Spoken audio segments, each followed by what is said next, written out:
direction. Alors voilà, on espère que ce n'est pas trop glissant pour éviter une cascade.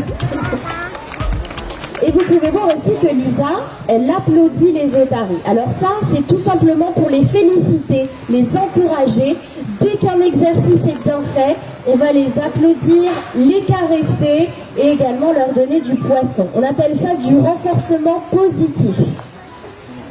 Donc l'entraînement médical, ça sert à familiariser les otaries avec des manipulations et aussi avec des objets médicaux. On va leur présenter plein d'objets différents dans le but de les soigner. Donc c'est vraiment de la désensibilisation. Donc les soigneurs vont en quelque sorte simuler des soins sur les otaries. On fait ça très régulièrement, presque chaque jour. Et le but c'est de faciliter une éventuelle intervention du vétérinaire. Alors ça peut être des exercices relativement simples. On va les désensibiliser par exemple à la balance pour pouvoir les peser, au stéthoscope pour mesurer leur rythme cardiaque. On va les désensibiliser à une prise de sang, à une radio, à une échographie.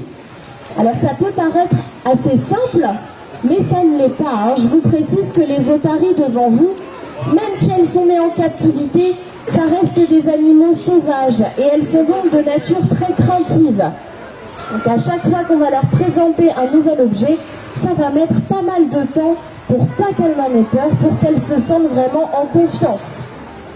Là par exemple, sur la droite, Lisa a saisi un petit panier, une petite boîte, et elle va vous expliquer tout de suite ce qu'elle s'apprête à faire. J'arrive pas à te voir aujourd'hui. Oui, alors là, ce qu'on va faire, on va simuler en fait une prise de sang. Donc on fait beaucoup d'entraînement médical. Nous, je vous rappelle, on n'est pas vétérinaire, on entraîne vraiment les animaux afin que le vétérinaire puisse lui venir faire ses examens. Donc on va désensibiliser nos animaux. Là, donc j'ai demandé à Anaïs de mettre Nora dans cette fameuse position prise de sang. Donc en fait, Anaïs a son animal en contrôle, la tête posée sur les genoux, elle va tout le temps lui parler. Moi, je vais lui demander en fait si je peux me déplacer, si je peux venir avec mon matériel, si son animal est tranquille. On leur parle toujours beaucoup, je vais vous expliquer un petit peu ce qu'on fait. Est-ce que c'est bon pour toi, Anaïs? Ok. Nora, c'est moi, tu m'as vu? Je replace juste, voilà, la nageoire. Donc chez les otaries, pour faire la prise de sang, il y a deux endroits. Il y a donc un endroit qui se trouve ici, sur les fesses, en fait, à côté de la colonne vertébrale. Là, on va pouvoir prendre du sang dans la veine glutéale, c'est une grosse veine. Donc on désensibilise, je vais vous montrer. Et il y a aussi entre les doigts des nageoires arrière. Donc là, aujourd'hui, puisque je vous le disais, on change tout le temps. Donc je prends des compresses. Anaïs est toujours à la tête et va parler à son animal. Ici, on a un flacon avec de l'alcool. On va toucher. Voilà. On va pouvoir désinfecter la zone. On a un petit traçage à faire pour repérer en fait la veine, cette fameuse veine glutéale. Donc en fait, on va toucher les hanches de l'animal. On va faire un petit triangle jusqu'à la base de la queue, qu'on va diviser en deux. Et on simule des pressions, des fois on tire un petit peu les poils. Là par exemple, en fait, Nora n'est pas super bien puisqu'elle est en train de vriller son corps.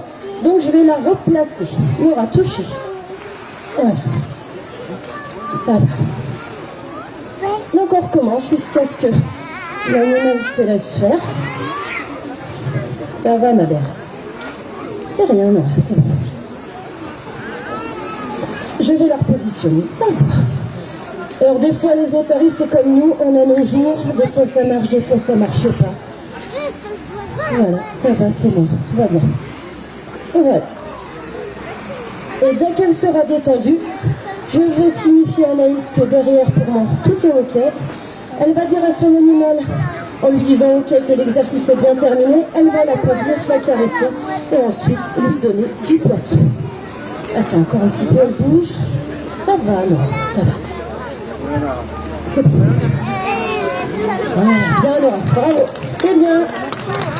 Donc voilà un petit peu comment ça se passe.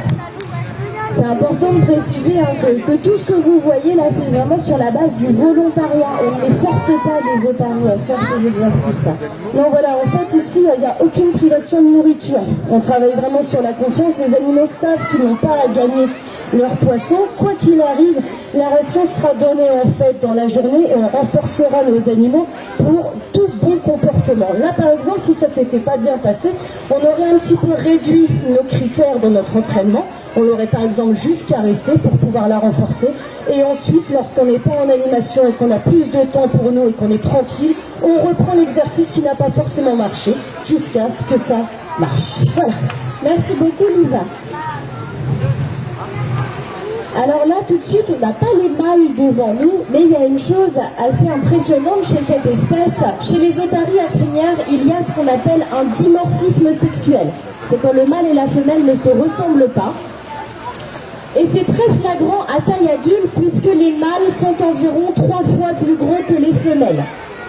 Alors Porthos, que vous avez vu tout à l'heure, le mâle dominant, qui actuellement fait à peu près 180 kg,